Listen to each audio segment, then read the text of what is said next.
Bom dia, aqui é o Rogério Chinem, você está aqui no canal Espiral da Prosperidade e hoje vamos a mais um Money Tips Doc to Doc. Hoje é dia 29 de agosto e eu vou comentar coisas que eu li ao longo da semana sobre finanças, sobre investimentos e dar umas dicas como você pode aprimorar e melhorar os seus investimentos, ok? Deixa eu compartilhar aqui a minha tela. Então, essa semana eu li sobre a reportagem da Exame, onde a capa fala sobre a Amazônia, em defesa da Amazônia. Aliás, foi o assunto que dominou a semana, praticamente no mundo todo, né? E tem várias reportagens interessantes nessa revista. Primeiro, uma pequena observação em relação às adaptações dos grandes bancos, dos gigantes, tendo que se adaptar para sobreviver. Então, comentando aqui o avanço das fintechs e bancos digitais como a Nubank e BTG Pactual, BID, que é o Banco Inter, e, e mostrando aqui uma tabelinha mostrando quais as ações os bancos estão tomando nos últimos 3 anos para sobreviverem. Então, 70% deles utilizam serviços de fintechs nas plataformas digitais, 54% fizeram parceria com fintechs para promover novos serviços, criaram incubadoras para startups e fintechs 50%, adquiriram uma participação minoritária em banco digital 37% e 33% adquiriram uma participação minoritária em uma fintech. E 28% compraram uma fintech. Então, isso aqui mostrando que esse é o caminho que muitas empresas gigantes do mercado, não só no setor de banco, estão tendo que tomar para sobreviver em um mundo onde a competitividade está cada vez mais acirrada. E as startups, empresas pequenas, estão surgindo para disruptar o mercado. E se os grandes não se adaptarem, vão ser ultrapassados e até perder valor de mercado e muitas vezes podem até morrer. Na reportagem de capa, em relação à Amazônia,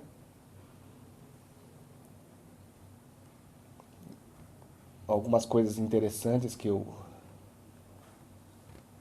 separei. Então, aqui mostrando esse gráfico, deixa eu mostrar aqui.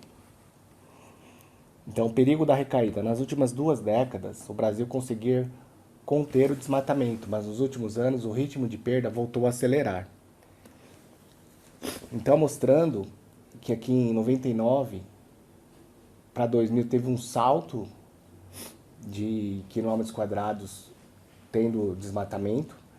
O pico foi em 2000 e 2004 e depois disso veio caindo, sendo que chegou a uma mínima lá para 2012 e agora voltou a subir aqui em 2018. E comparando agosto de 2017 a julho de 2018 e agosto, aqui o acumulado do ano, mostrando que teve um crescimento, né? E dizendo que 85% da floresta ainda está intacta. E de 70% a 80% das áreas desmatadas viram pasto. Então, mostrando que o objetivo do desmatamento muitas vezes é um pasto para cultivo da pecuária, um desmatamento ilegal. Então, aqui mostrando na reportagem, ele fala da repercussão internacional que teve, mostrando que o governo alemão suspendeu o investimento de 155 milhões de reais em projetos de proteção florestal na região amazônica. E em julho, a Alemanha bloqueara uma doação de 151 milhões de reais ao Fundo Amazônia, criado em 2008 para ajudar a frear a devastação por meio de junção de recursos vindo de países desenvolvidos. E a Alemanha é o segundo maior doador, contribuindo com 5,6% dos 3,4 bilhões de reais já arrecadados. E a Noruega é a principal mantenedora. Então, mostrando que realmente tem bastante aporte internacional e isso pode ser prejudicado com essa questão do governo. Deixa eu ver o que mais que eu anotei aqui. Está mostrando aqui que a maioria dos especialistas realmente afirmam que teve um aumento do desmatamento, da devastação, e isso é um consenso entre os especialistas. E um ponto importante que os especialistas eles falam que tem um ponto de ruptura para o clima da região. Então vai ter um ponto, um limite no qual, a partir do qual, o clima e a vegetação da região mudariam de forma irreversível. E esse ponto de inflexão seria atingido se o desmatamento alcançasse de 20 a 25% da extensão original da floresta. E atualmente a perda está em 15%. Então isso é bastante crítico e o combate ao desmatamento deve ser uma questão importante a ser tratada pelo atual governo. Então ele fala que a duração da estação seca aumentou em média 6 dias por década nos últimos 30 anos. E no longo prazo a mudança pode tornar inviável o agronegócio na região e em outras partes do país, cujo regime de chuvas sofre influência da Amazônia. Então isso é uma questão que pode ter impactos econômicos, já que o Brasil é um forte exportador aí de commodities, né? Soja, café, milho. Ele fala também que é uma perda tão ou mais difícil de recuperar, que é a reputacional, que o Brasil reúne ativos que colocam o país numa posição de vantagem no tema ambiental e temos 12% das florestas do mundo. Então mostrando que nessa questão ambiental o país ele deve, pelo volume de florestas, ele tem que ser um atuante e ditar aí as diretrizes em relação à proteção ambiental. Então ele comenta ainda que a Amazônia é um ativo inestimável por concentrar a maior biodiversidade do planeta.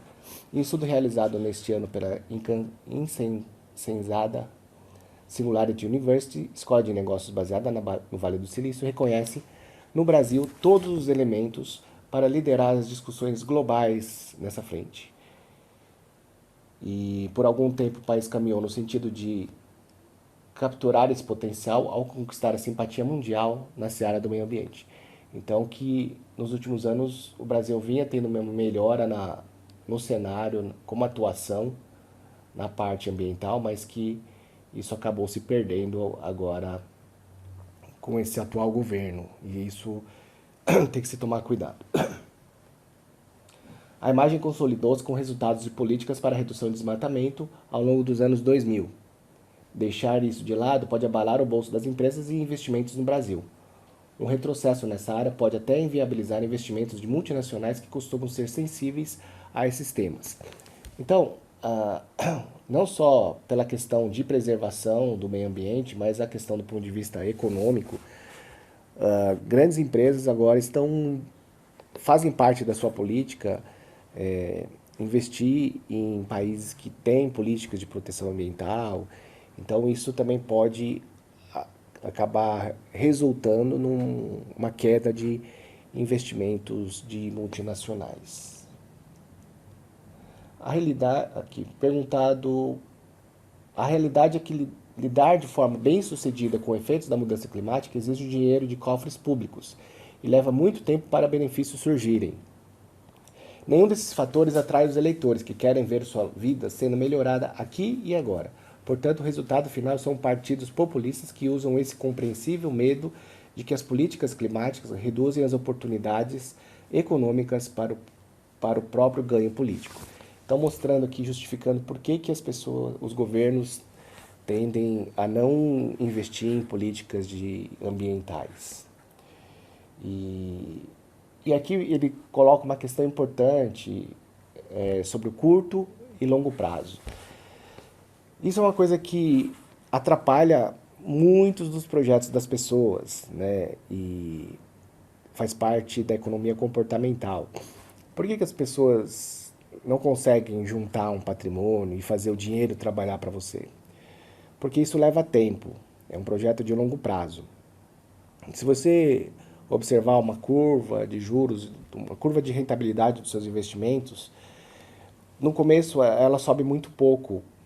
Lá depois de muito tempo, a médio e longo prazo, que a curva começa a ser exponencial. E aí os ganhos passam a ser substanciais.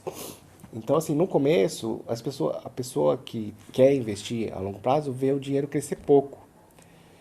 Porque é necessário ter um volume bom para gerar uma rentabilidade alta, periódica. E o mesmo em várias outras questões, né, de longo prazo.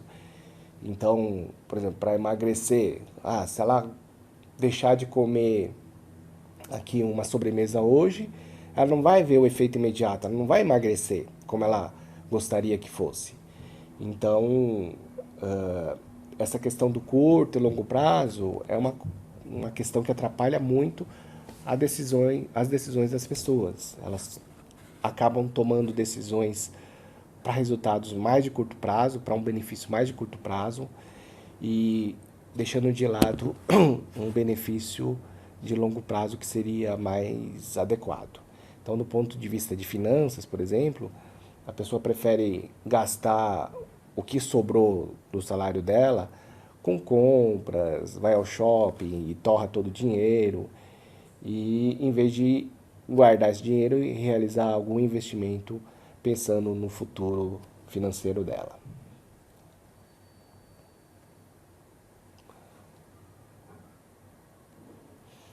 Então, aqui mostrando um ponto que ele fala que o desenvolvimento econômico não depende, o desmatamento não interfere na questão do desenvolvimento econômico. É interessante notar que não é necessário abrir mão do desenvolvimento econômico de um lado para bancar a floresta em pé de outro. Dados mostram que o desmatamento não está nas grandes propriedades.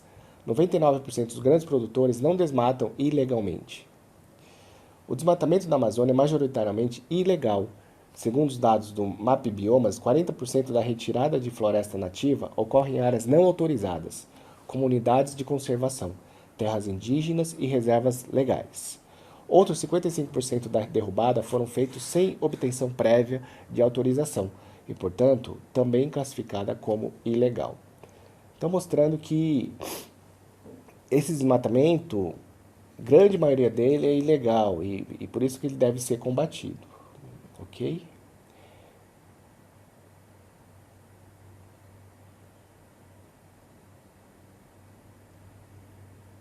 Então aqui ele coloca também uma observação. O Brasil pode acabar se tornando uma para na área ambiental, não no curto prazo, por aqueles que importam para a economia brasileira. É provável que grupos da sociedade civil continuem alertando para o que ocorre na Amazônia, mas é improvável que detenham investimentos estrangeiros na economia brasileira.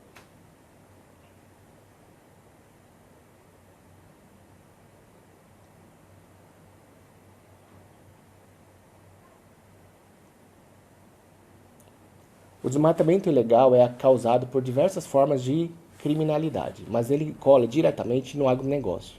Estudos da Embrapa e do INPE mostram que apenas 14% da área desmatada desde 1988 é destinada à agricultura e à pastagem de alta produtividade. O pasto de baixa produtividade ocupa 63% do espaço, enquanto outros 23% são áreas abandonadas em fase de regeneração. Então, mostrando que realmente o desmatamento é uma coisa que não vai gerar uma produtividade alta e tem que ser combatida.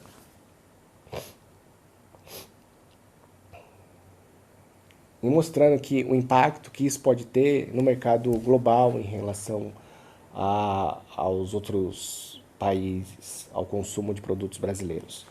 Em 2006, um relatório da ONG Greenpeace denunciava que o mundo estava comendo frangos alimentados com grãos que derrubavam a floresta amazônica. E, de fato, 30% da expansão das lavouras de soja na região vinha de áreas recém-desflorestadas naquela época.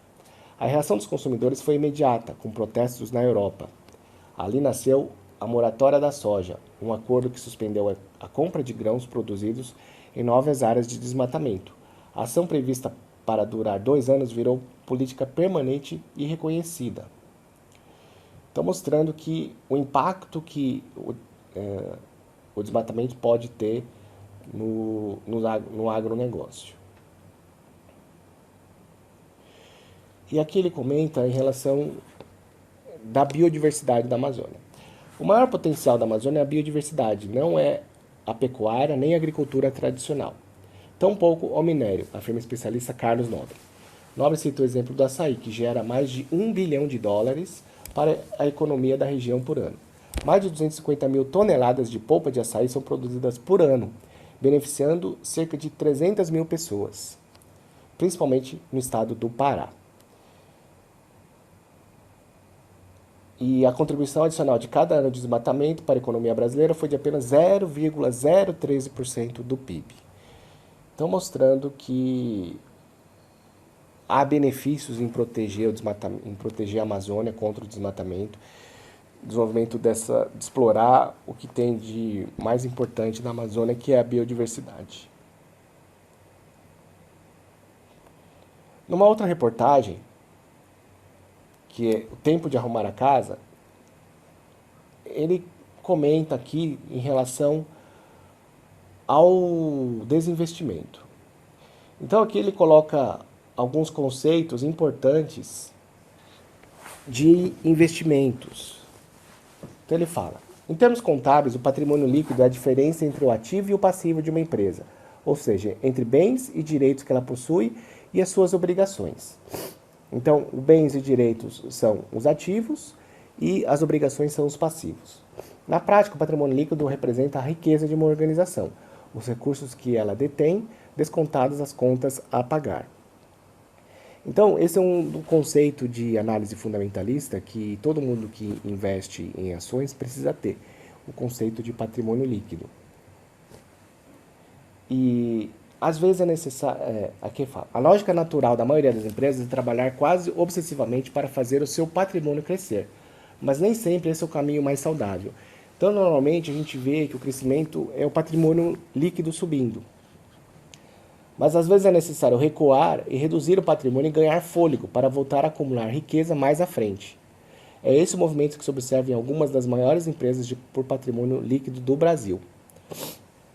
Então, mostrando que a Petrobras ela encolheu de 133 bilhões de dólares em 2011 para 75 bilhões no ano passado, uma redução de 44%.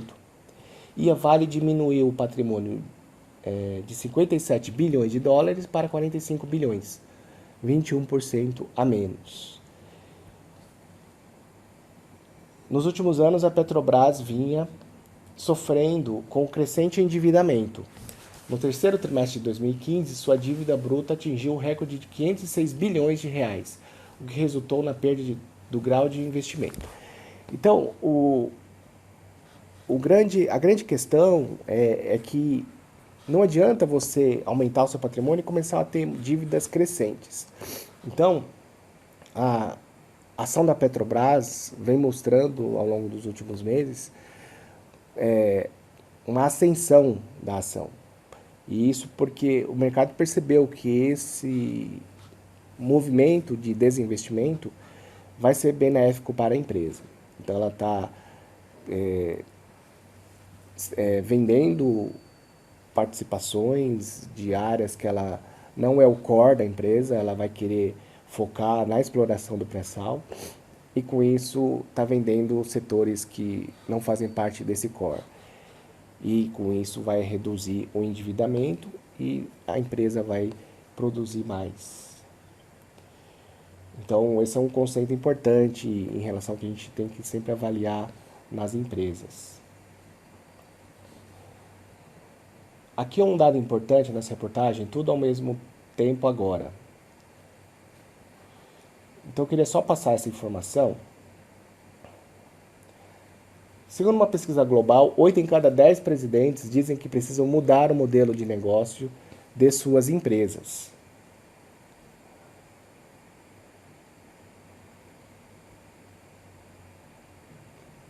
Então, assim, ele coloca aqui. Então, ele fala sobre inovação, né? E que 80% dos presidentes de um estudo falaram que precisam mudar o modelo de negócio de suas empresas. Então, a gente vive num mundo em constante mudança e acelerado. Então, inovação faz parte da preocupação principal das grandes empresas. E não é só pelo fato de inovar. A questão da inovação está relacionado com a sobrevivência. Porque grandes players do mercado, se não inovarem, vão ser passados para trás por pequenas empresas com modelos de negócio disruptivos. Então, vale a pena citar aqui, por exemplo, o caso da Kodak, né, que era uma grande empresa de fotografia, dominante do mercado de fotografia analógica, de filmes. E ela, dentro da própria empresa, teve o desenvolvimento da fotografia digital. E ao invés de ela apostar e começar a ser pioneira na fotografia digital, ela acabou deixando isso de lado, porque ia quebrar o próprio modelo de negócios dela. Foi um erro fatal, né? Porque em pouco tempo a fotografia digital se tornou dominante no mercado. E ela poderia ter começado e continuar sendo dominante no mercado. O que aconteceu? Ao invés de ela continuar grande, ela acabou sumindo e não foi à falência, né? Então, para mostrar que hoje em dia as empresas precisam estar bastante ligadas na questão da inovação, e isso não é uma questão apenas de fazer bonito, de criar novidades, é questão de sobrevivência hoje em dia para as grandes empresas. E grandes presidentes das grandes empresas estão já cientes dessa realidade. Só lembrando aqui agora, uma outra empresa que passou por um movimento semelhante foi a Blockbuster. A Blockbuster foi dominante na época de locação de filmes. Então era uma empresa que alugava filmes de DVD, Blu-ray e era dominante no mercado. E ela também teve chance de comprar a Netflix e acabou não comprando porque ia contra o modelo de negócios dela, ia prejudicar o status quo da empresa, o modelo de negócios dela. E o que aconteceu depois? Todo mundo sabe, a Netflix virou a gigante que é hoje em dia e a Blockbuster sumiu. Então, mesmo sabendo que vai causar impacto na empresa, é melhor ela tomar o passo da mudança do que fechar os olhos e esperar as outras empresas concorrentes darem esse primeiro passo. Então, mostrando aqui o que atrapalha a inovação das empresas, né? 55% é a inércia organizacional. Tentativas de mudança esbarram em hábitos enraizados. 51% colaboração ineficiente. Falhas na comunicação entre áreas atrapalham a tomada de decisão. 44% resistência à mudança. Se a transformação não é bem comunicada, os funcionários tendem a resistir a ela. E 37% não reconhecimento da liderança. Os executivos precisam estar convencidos de que a transformação é necessária.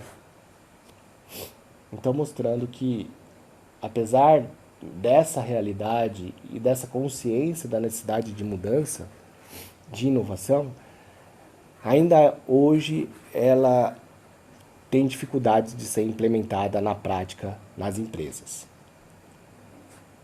E agora aqui uma reportagem que diz diretamente a nossa área médica.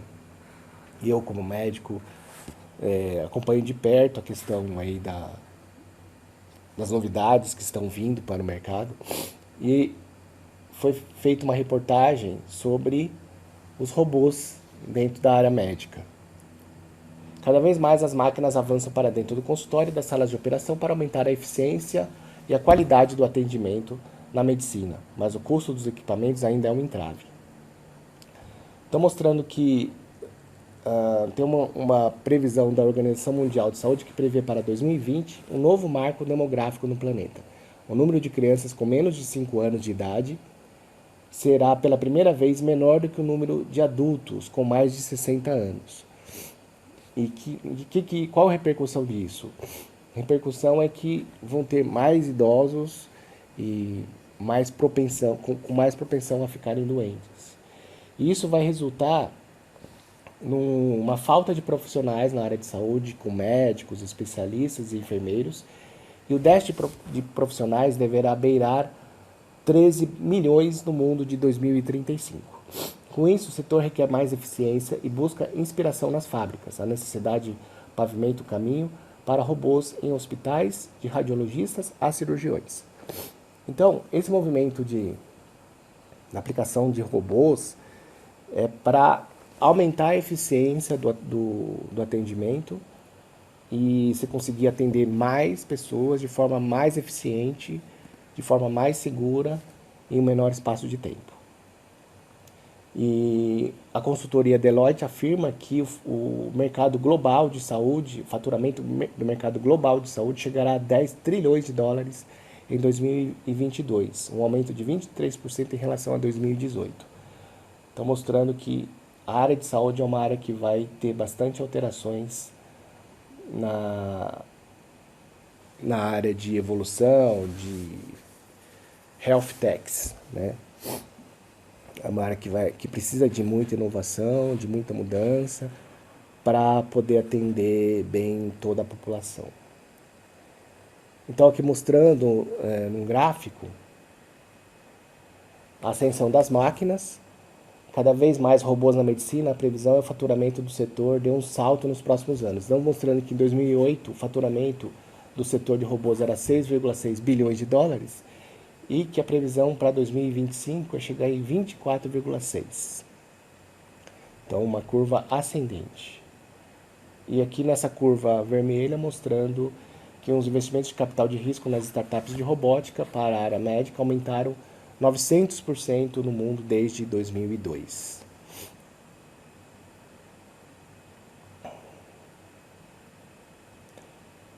E aqui uma questão que diz particularmente para a gente, que é da área médica e que atua hoje em dia, e o medo dos médicos realmente de ser substituído pela tecnologia.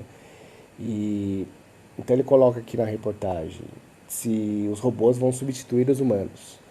E não nos próximos anos. Aí Peter Diamandis, que é o presidente da Singularity University, ele fala: no futuro os melhores cirurgiões serão robôs, mas isso levará mais de uma década para ocorrer. A habilidade de aperfeiçoamento de um cirurgião é limitada.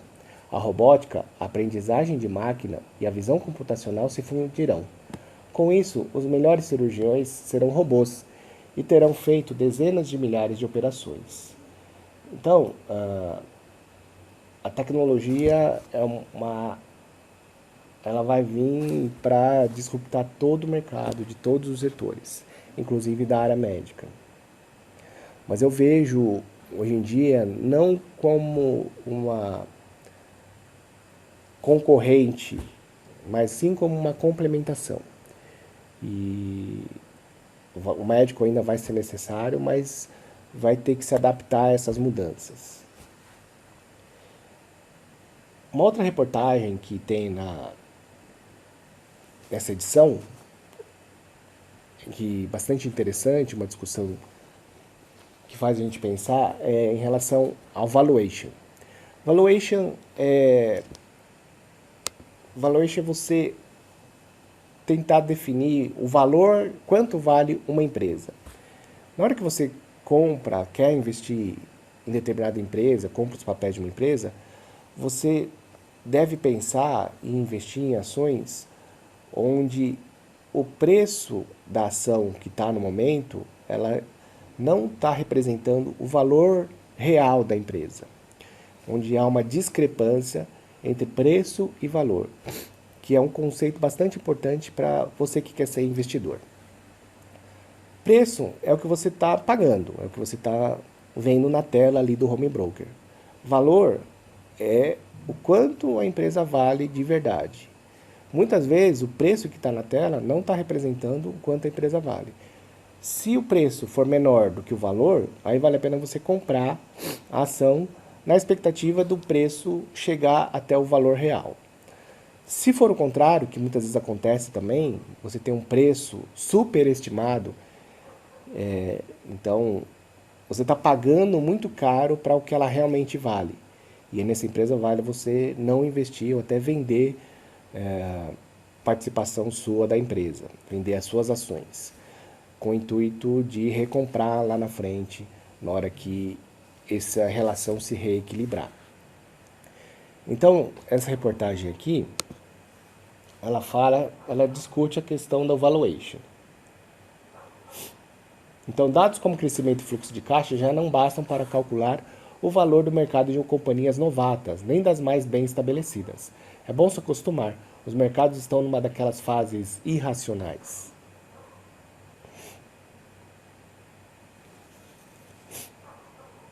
Então, aqui, o que se vê é um cenário de crescente irracionalidade, com empresas pouco ou nada lucrativas, valendo bilhões de dólares, graças ao avanço de novas tecnologias e às mudanças radicais nas relações sociais.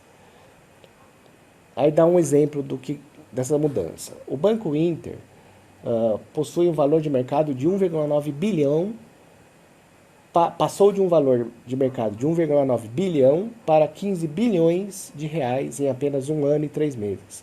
O primeiro valor foi atribuído à instituição mineira em sua oferta inicial de ações realizada em maio de 2018, quando captou 722 milhões de reais na Bolsa Brasileira. E ele fala que o lucro ainda é modesto para os padrões bancários brasileiros, 33 milhões de reais no segundo trimestre. Ainda assim, no fim de julho, o Inter captou 1,3 bilhões de reais em uma oferta subsequente de ações, dos quais 760 milhões vieram de um fundo de investimento japonês SoftBank, que ficou com 8% do banco. Deixa eu tentar mostrar aqui a curva da...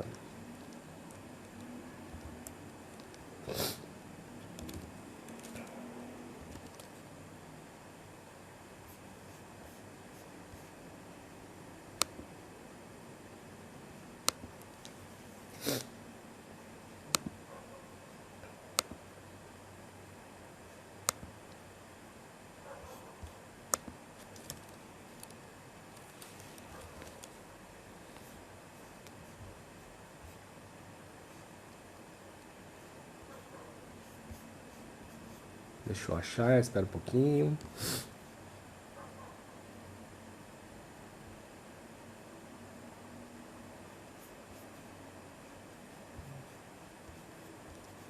Não tô achando.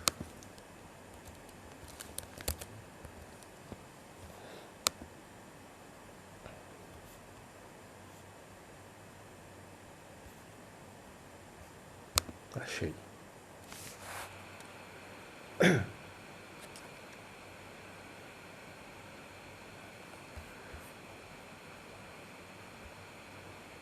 Vamos ver se carrega.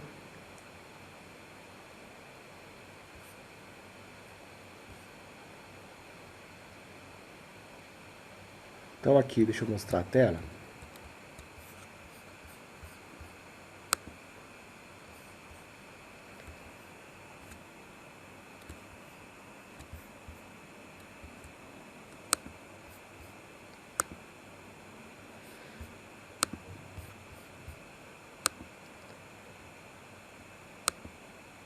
Então aqui a gente está vendo o gráfico do Banco Inter.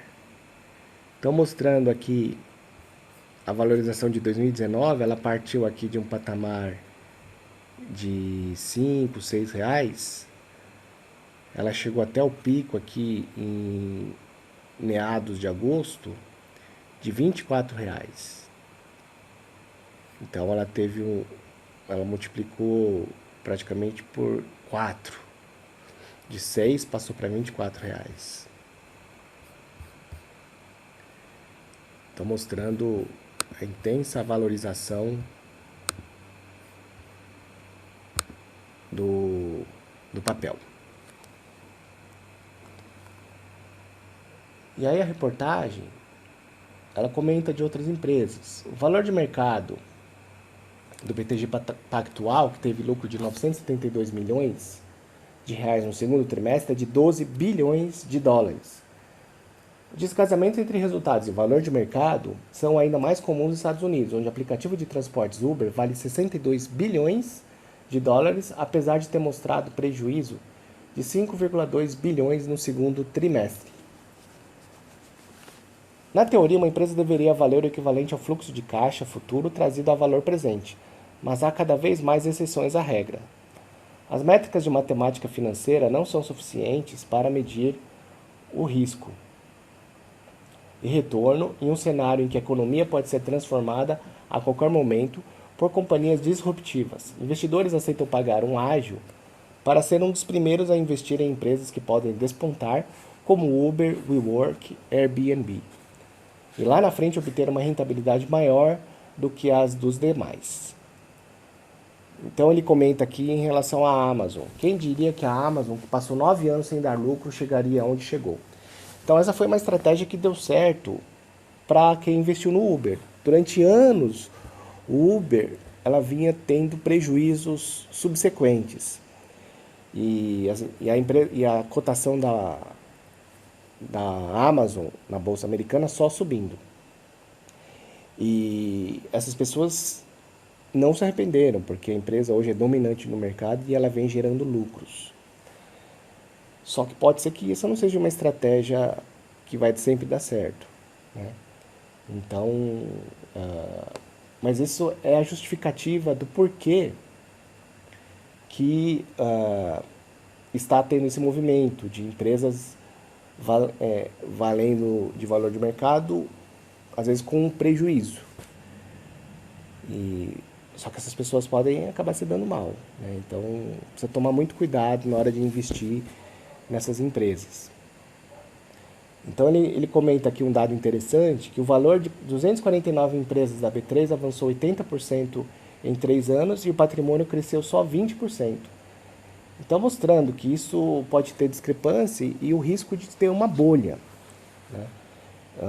A bolha da internet, da .com, da Bolsa Americana, foi exatamente isso. Toda empresa de internet que criava abria, lançava ações e todo mundo achava que ela ia estourar, desenvolver e comprava e levou o valor dos papéis lá em cima, sendo que ela não tinha um valor de fato consistente. Então isso é uma questão que todo investidor precisa tomar cuidado na hora de investir, principalmente nessas empresas do momento, né? Então, saber a questão do risco-retorno, né? Você vai estar pagando caro por uma empresa que ela não tem um valor ainda tão grande de mercado, que pode vir a se tornar, e você tem que saber que você está pagando um risco de que isso pode não acontecer, e aí você pode perder dinheiro.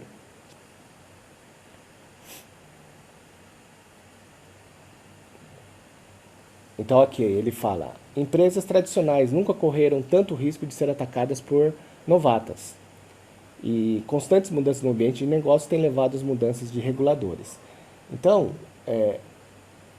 essa é uma questão que realmente vale a pena você acertar às vezes e pegar uma empresa que vai virar uma gigante. Só que precisa tomar muito cuidado com isso. Você precisa pesar quanto você vai investir nessas empresas. O ideal é você pegar uma parcela do seu investimento e tentar fazer essas apostas, né? E a maior parte do investimento é você investir em empresas que já estão gerando lucro, que têm um fluxo de caixa crescente, que têm um patrimônio crescente. São empresas que estão com uma saúde financeira boa, que mostram uma tendência de que vai continuar subindo. Então, vale a pena você comprar essa empresa, que é uma empresa que está crescendo, está aumentando o lucro, está com dívida baixa, decrescente. É uma empresa que vai continuar tendo um aumento do valor do seu patrimônio e, consequentemente, esse valor vai ser transferido para o preço e você vai ter rentabilidades com a valorização do papel. O que está acontecendo nesses casos é que a gente está pagando um preço muito mais alto do que ela vale hoje, achando que no futuro ela vai valer muito mais, né? Então, é o que eles falam na reportagem, que é tipo um ágio que a gente está pagando, que a gente está pagando o preço mais alto, já sabendo que com o preço a pagar, que a gente está pagando, para entrar cedo nessas empresas, antes delas realmente estourarem. E é isso que está acontecendo com essas empresas, como o Banco Inter, a Nubank e essas empresas fintechs, né? Bom, por hoje é só. Hoje foi bastantes temas e matérias dessa revista. Uma revista bastante boa, com vários temas muito bons para quem quer aprender a investir melhor. E sempre ter essa mentalidade, né? Pegar a reportagem e tentar ver o que pode te ajudar no sentido de se tornar um investidor melhor, né?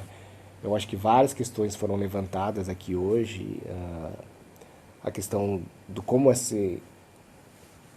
questão da Amazônia, que está muito em voga hoje em dia, como isso pode influenciar nas empresas brasileiras. Essa questão da última reportagem do preço-valor, a questão da área médica, né, da tecnologia na área médica e como isso pode impactar o mercado, nosso mercado de trabalho. O que mais que eu falei? Sobre as empresas estarem cientes de que elas precisam mudar. A questão do desinvestimento, né, que às vezes vale a pena em certos momentos as empresas realizarem desinvestimentos, então venderem algumas áreas da empresa que não é o core da empresa, e isso vai beneficiar ela no longo prazo. Então tem várias reportagens, vários tópicos que a gente tratou aqui hoje e espero que você tenha gostado, ok? Por hoje é só, semana que vem tem mais um Money Tips, onde eu vou comentar o que eu li ao longo da semana, que possa servir de reflexão e que você possa melhorar os seus investimentos. Ok? Continue acompanhando o canal, divulgue aí para quem você acha que gostaria desse tipo de informação e até a próxima semana. Tchau!